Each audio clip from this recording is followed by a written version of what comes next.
All right, we will continue with Jeff Wright.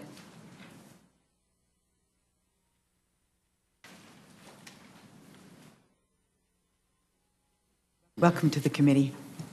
Thank you, Madam Chair, members of the Joint Committee. My name is Jeff Wright. I'm from Boise, Idaho.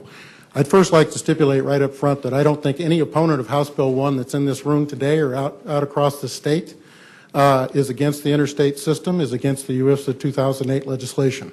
That's not what this is about. This is about the international segment and what's going on with that portion. First thing I'd like to say is I've been a political researcher and analyst involved with constitutional, legal, and legislative issues for nearly 25 years. And what I see this here is a paraphrase of Winston Churchill.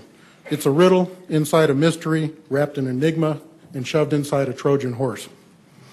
The attempt to resurrect this bill in today's special session, forced by the Orwellian concept of cooperative federalism, is used in this case and indicated by Ms. Davis. And conditional spending is worthy of nothing short of utter contempt.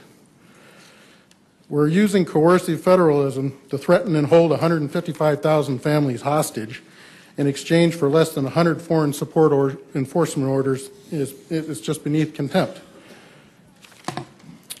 However, what I would like to toss aside is all the analysis that has been presented both by myself and others concerning the constitutionality, and simply state very clearly, as Vicki indicated, this could have been done constitutionally, and it could have been done through the State Department, which is a federal responsibility when dealing with international treaties. I think every legislator is going to have to ask themselves the question is why is this being crammed down into each of the states to take over responsibility in something that is a federal jurisdiction for the first time in the history of Idaho, and the first time in the nation, as far as I know, where we've been directly forced into an international treaty. That accomplishment, that's what makes 1067 and House Bill 1 such a scam and a complete end-around run. And I think a couple other questions on the constitutionality for Idaho need to be asked as well.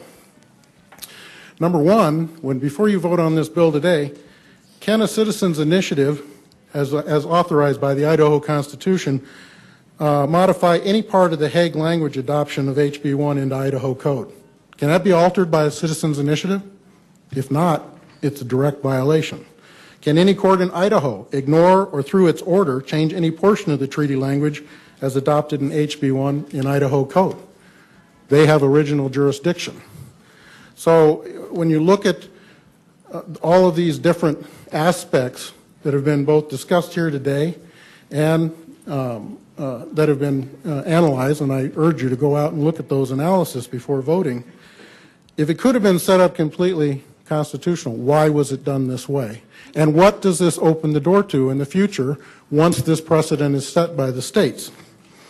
So I'd look forward, if you want to do anything, I would say is to drop HB 1 and substitute a resolution that supports the governor and the attorney general in carrying forward with an injunction against the federal government as soon as they attempt to withhold or cut off funds, and particularly if they try to cut off electronic access to the interstate system.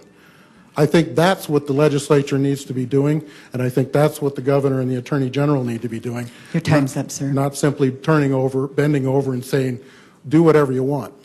Thank you. Thank you. Thank you very much for your testimony. All right, committee, what we're going to do is we have a couple more on the first page, and then if you want to get up and